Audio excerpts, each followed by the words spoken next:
আসসালামু আলাইকুম। অল বাংলা 24 চ্যানেলের পক্ষ থেকে আন্তরিক শুভেচ্ছা ও অভিনন্দন। তো দর্শক বন্ধুরা, আওয়াজ মনে হয় যে পাইতেছেন, দেখতে পারতেছেন যে কিছু মেশিন, ব্রুডিং এর ব্যবস্থা, ঠান্ডার মৌসুম। এখানে দেখা যাচ্ছে দেশি মুরগির বাচ্চা, আবার দেশি মুরগি না কি মুরগি মানে আনুমানিকের উপরে বইলা ফেলছি। আচ্ছা, পরবর্তীতে স্টেপে আপনাদেরকে জানানো হইতেছে। এদিক দিয়ে কোয়েল পাখি, আবার এদিক দিয়ে দেখা যাচ্ছে ডিম, আবার দেখি ওইখানে জেনারেটার, ওইটাও দেখা যাচ্ছে একটা ব্রুডিং। তো ওই ব্রুডিং নিয়েই কিছু আলাপ আলোচনা করব। বিষয়টা একটু জটিলের মতোই লাগতেছে আমার কাছে, একটু অন্যরকম ব্যাপার বিষয় লাগতেছে। দেখেন পরিবেশটিকে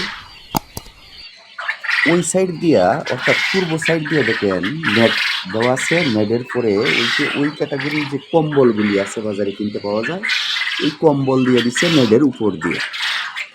আবার ওই দক্ষিণ সাইড দিয়ে দিয়ে দিছে হার্ডবোর্ড, আবার ওই সাইড দিয়েও কম্বল, আবার সামনে দিয়া গ্লাস। ভিতরে মনে হইতেছে যে 200 ওয়াটের একটা বাল্ব, আবার দুইটা পানির পাত্র দেওয়া আছে, এবং ভিতরে একটা স্ট্রেও দেওয়া আছে দেখা যাইতেছে। স্ট্রের মাধ্যমে হয়তো খাবার দেওয়া হয়। এটারও কিন্তু একই পরিবেশ,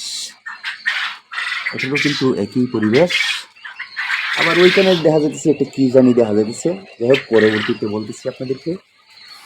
নিচেও দেখা গেছে কিছু পাখি। এই যে ব্যাপার বিষয়টা আসলে আমার কাছে একটু কিরকম লাগতেছে। বিস্তারিত ব্যাপার বিষয়টাই আপনাদেরকে জানানোর চেষ্টা করব। এই ব্রুডিং সম্পর্কে, শীত মৌসুমের যে ব্রুডিং আছে, এই ব্রুডিং সম্পর্কে বিস্তারিতটাই আপনাদেরকে জানানোর চেষ্টা করব। এটা দেখা যাচ্ছে কাঠ দিয়ে তৈয়ার, কাঠের প্রেমের তৈয়ার। এখানে একটা, দুইটা, তিনটা, চারটা তাক বিশিষ্ট একটা ব্রুডিং সিস্টেম। আসলে ঠান্ডার মৌসুম ব্রুডিং করলে এইভাবেই করতে হয়। আসেন এখন আমরা এই ব্রুডিংয়ের যে করেছে ওনার কাছ থেকে কিছু আলাপ আলোচনা করি, কিছু বিস্তারিত জানার চেষ্টা করি। তো ভাই, এটা তো একটা ব্যতিক্রমধর্মী ব্যাপার বিষয় আমি দেখতেছি। এটা বিষয়টা করলেন, এটা কি কোনো কন্ট্রোলারের মাধ্যমে নিয়ন্ত্রণ করতেছেন তাপটা? এটা সম্পূর্ণটা কন্ট্রোলের মাধ্যমে নিয়ন্ত্রিত হইতেছে। কারণ কন্ট্রোলার ছাড়া দিলে আপনার বিদ্যুৎ খরচও অনেক বেশি হয়, বা আপনি কয়লা যদি দেন বা অন্য যা কিছু ইউজ করেন খরচটা অনেক বেশি হয়। কিন্তু কন্ট্রোলার হলে আমার যতটুকু তাপমাত্রা দরকার, আমি যতটুকু পাওয়ার দরকার ততটুকুই নিতেছে। এটা দিয়ে খরচ অনেক কম। এই বক্সটা বানাইতে আপনার কত টাকা খরচ হয়েছে? 15,000 টাকা। 15,000 টাকা খরচ হয়েছে। লেবার কাঠ সহ সব মিলাই 15,000 টাকা। এখানে কয়টা তাক আছে? 4টা। 4টা। টোটালি 15,000 টাকা খরচ হয়েছে।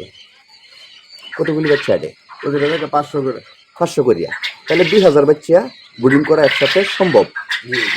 আচ্ছা, আপনি তো আগে কি এভাবেই ব্রুডিং করতেন না আগে অন্য নিচে করতেন? ওই যে বাল্ব, চিকগাট এবং বাল্ব দিয়ে করতেন। আচ্ছা, এই যে 200 ওয়াটের একটা বাল্বে কিন্তু 500 বাচ্চা কি ট্যাকেল দিতে পারে? শুরুর দিকে এই 2টা বাল্ব লাগে, কিন্তু 3 দিন 4 দিন পরে একটা বাল্ব দিলেই চলে। একটা বাল্বই যথেষ্ট হয়। এই বাল্বটা কি সর্বক্ষণ জ্বলাতে হয় না কোনো সময় নিবে? না 30% টাইমই নিভে যায়, মানে 50 থেকে 60% টাইম বাল্বটা জ্বলা থাকে আর কি, সময় নিভে যায়। 60% সময় মানে বাল্বটা জ্বলে আর কি। বাল্বটা জ্বলে। 100 মিনিটের মধ্যে 60 মিনিট জ্বালানো থাকে, 40 মিনিটই নিবানো থাকে।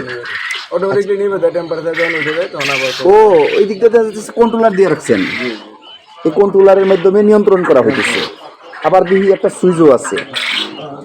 আচ্ছা ভাই, এই কন্ট্রোলারটা কোন জায়গা থেকে সংগ্রহ করছেন? ঢাকা থেকে। ঢাকা থেকে। এটার দাম কত? 280 টাকা। এই কন্ট্রোলারটার নাম কি বলতে পারেন? নর্মাল টেম্পারেচার কন্ট্রোলার বললেই হবে। নর্মাল টেম্পারেচার কন্ট্রোলার বললেই হবে। আর এই মডেল নাম্বারটা সঠিক বলা হইতেছে না, এই তো বিষয়টা। তাহলে 4টার মাধ্যমে 4টা কন্ট্রোলার ইউজ করতে হচ্ছে নাকি? আচ্ছা, আচ্ছা, এখানে যে দেখতেছি লাল বাল্ব, এটার পিছনে কারণ কি? একটা ইনফ্রারেড বাল্ব দিয়েছিলাম চেক করার জন্য, কিন্তু এটা থেকে আমার নর্মাল হ্যালোজেন বাল্বটা কাজে দেয় বেশি। এটা চেক করার জন্য দিয়েছিলাম আর কি। এটা কি বাল্ব এটা? Infrared heating bulb. এটা হচ্ছে এইগুলাই ভালো, জি ওই লাল ডি ভালো, লালগুলাই ভালো। 200 ওয়াটের ডি ভালো। ওই বাল্বটার দাম কত নিছিল, এই যে লাল বাল্বটা? এই যে বাল্বটা দেখতেছি ওইটার দাম কত? 350 টাকা। 350 টাকা। তাহলে টোটালি আপনার 15,000 টাকা কষ্ট হয়েছে এই ফুল কাজটা করতে। জি। আচ্ছা, সামনে দিয়ে যে গ্লাস দিলেন, এটার পিছনে কারণ কি? গ্লাস তো হচ্ছে টেম্পারেচারটাকে আটকায় রাখে। গ্লাস তো হচ্ছে তাপ অপরিবাহী, মানে ভিতরে তাপ থাকলে এটা বাইরে বের হবে না। ও আর আচ্ছা। গ্লাসটা দেওয়ার কারণে আমি দেখতে পারতেছি সহজে। সাইডে নেট দিলাম হচ্ছে অক্সিজেনটা ঠিক মতো ট্রান্সফার হওয়ার জন্য। আচ্ছা, এই যে একবারে ভিতর থেকে বাহিরে যাইতে পারবে না, বাহির থেকে ভিতরে আসতে পারবে না তাপটা, এই ক্ষেত্রে অক্সিজেনও তো যাইতে পারবে না, আসতে পারবে না। সাইড দিয়ে কিন্তু নেট দিয়ে আছে। সাইড দিয়া Net নেট দেয়া দেওয়া আছে। নেটের কারণে অক্সিজেন আসতে পারবে। একবারে খোলামেলা অবস্থানে দেওয়া নাই, আবার পর্দাও দেওয়া আছে। জি, একটু পর্দাও দেওয়া আছে। ঠান্ডার দিন বিদায়, ঠান্ডার দিন। গরমের দিন থাকলে মনে হয় যে লাগবে না। গরমের দিন তো টেম্পারেচার আরো কম হলেও চলবে, বিদ্যুৎ খরচ আরো কম হবে। একবার তো ফুল ঠান্ডা, গত কয়েকদিন তো 17-18 মতো ছিল টেম্পারেচার।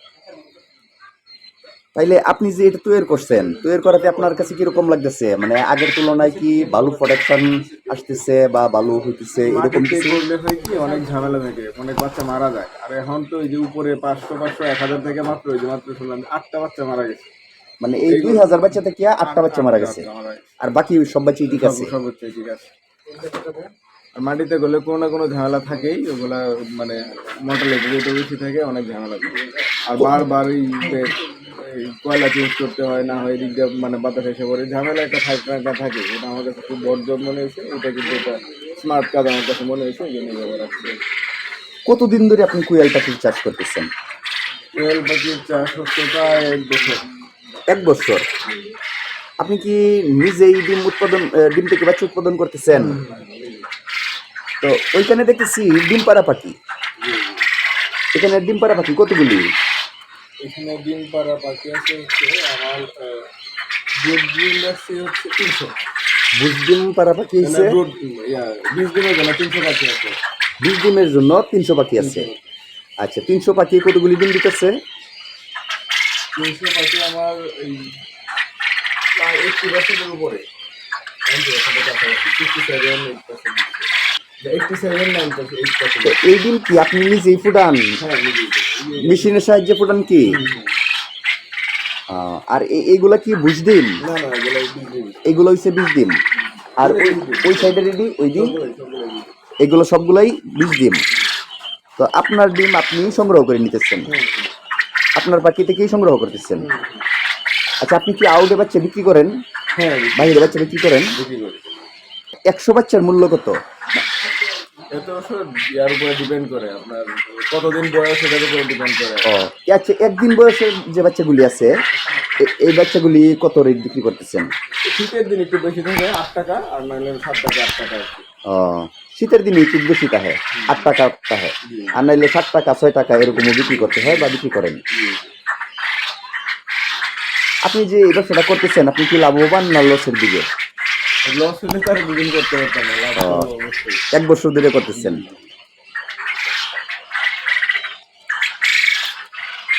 তো আপনি আগে কি করতেন? আগে ইয়া ছিল, মাছ চাষ ছিল, সবই আছে এখনো। আগে বলতে কি, আমরা তো শুরুই করছি 1 বছর, এর আগে মাছের চাষ ছিল, এখনো আছে। এরপরে পাশাপাশি মুরগিও শুরু করবো। মুরগিও শুরু করতেছেন? মুরগি কি দেশি মুরগি? দেশি মুরগি। তো ভাই, এই যে এখানে জেনারেটর দেখতেছি, এটা বিদ্যুৎ চলে গেলে জেনারেটর লাগে। বিদ্যুৎ গেলে জেনারেটরের প্রয়োজন হয়, ওই জেনারেটর ব্যবহার করেন বিদ্যুৎ গেলে। তো দুইটা যে দেখতেছি, দুটোটাই কি আপনার প্রয়োজন হয়? একটাই লাগে, কিন্তু একটার আমার তো প্রথম দিকে ছোট ছিল, ওই সময় ক্যাপাসিটি কম ছিল। ওটা হচ্ছে 1 কিলো, আর ওটা হচ্ছে পরে আরেকটা পাইছি, পুরাতন এটা পাওয়া গেছে, তো ওটা কিনে রাখছি। ওটা আমার আবার মাপার যন্ত্র দিয়ে কি করেন? তো মাঝে মাঝে বিক্রি করার জন্য মুরগি নিতে আসে, অনেকেই তোয়ালে নিতে আসে। মুরগি কোন ধরনের মুরগি পালেন? দেশি মুরগির পরিমাণই বেশি। দেশি মুরগির পরিমাণই বেশি। ভাই, এটা তো এখানে তো দেখতেছি মুরগি, এই মুরগি কিসের? লেয়ার মুরগি। লেয়ার মুরগি, লাল লেয়ার। কয়টা মুরগি এখানে ভাই? ছয়টা ডিম পারতেছে। না ডিম পারে না, এটা 4 মাস 4.5 মাস বয়স। এটা কি শখের বশত পালতেছেন? তো এইখানে ভাই কি এটা হচ্ছে দেশি মুরগির বাচ্চা। দেশি মুরগির বাচ্চা?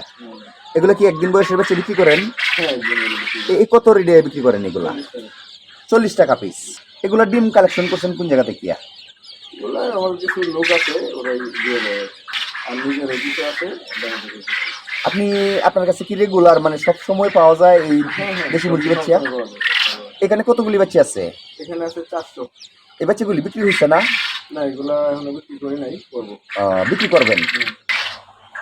এটা কি আপনার মেশিন? হ্যাঁ ইনকিউবেটর মেশিন। তো এই মেশিনে কতগুলি ডিম ধরে? কোয়েল দিলে ধরে 9,000, আর মুরগি দিলে হয় ধরে 3,000। মুরগি 3000, কোয়েল পাখি 9000। আপনি কি এই মেশিন দিয়ে ডিম উৎপাদন করেন? ডিম থেকে বাচ্চা উৎপাদন করেন এই মেশিন দিয়েই? আপনার কি এটা কি শ্যাটার না হ্যাসার? এটা হচ্ছে সেটার। সেটার একটু বাইরে আছে। হ্যাসারটা বাইরে আছে। এটা হচ্ছে ভিতরের অংশটুকুর দৃশ্য।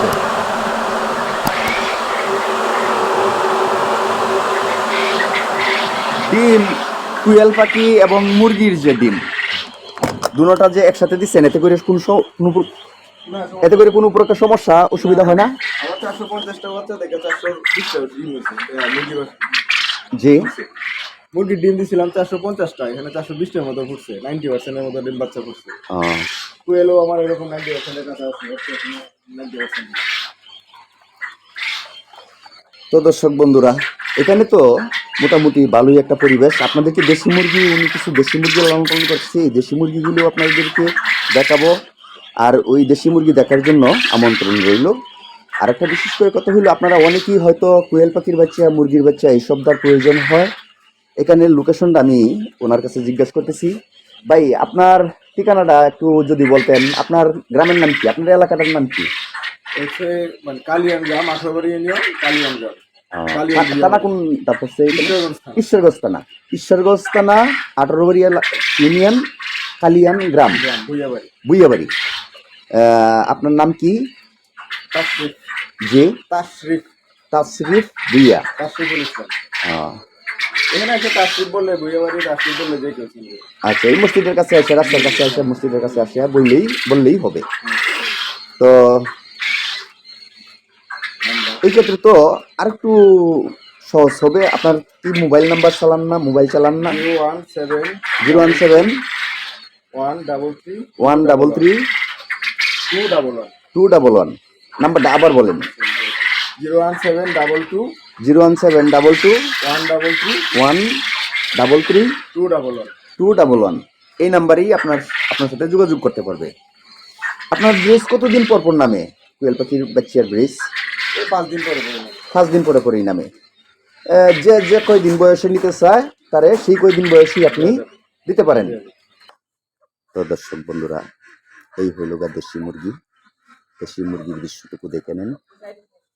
তো দেশি মুরগির আসলে লালন পালনটা খুবই সহজ, খুবই কঠিন। অল্প 20-40টা 50টা মুরগি কিন্তু সামাজিক মতো লালন পালন করা সম্ভব। এটাও কিন্তু কম না, মোটামুটি ভালো একটা ব্যবসা। তো যাই হোক, বিস্তারিত যতটুকু পারছি, সমর্থন যতটুকু ধরছে ততটুকুই আমি আপনাদেরকে জানানোর চেষ্টা করলাম। বিস্তারিত আরও কিছু যদি আপনারা জানতে চান তাহলে কমেন্টে লিখে জানান। বিস্তারিত আপনাদেরকে আরও কিছু জানানোর চেষ্টা করব। তো বিশেষ আর কি বলবো, আমি মোহাম্মদ আজিজুল হক দুলাল আপনাদের কাছ থেকে বিদায় নিতেছি। আল্লাহ হাফেজ।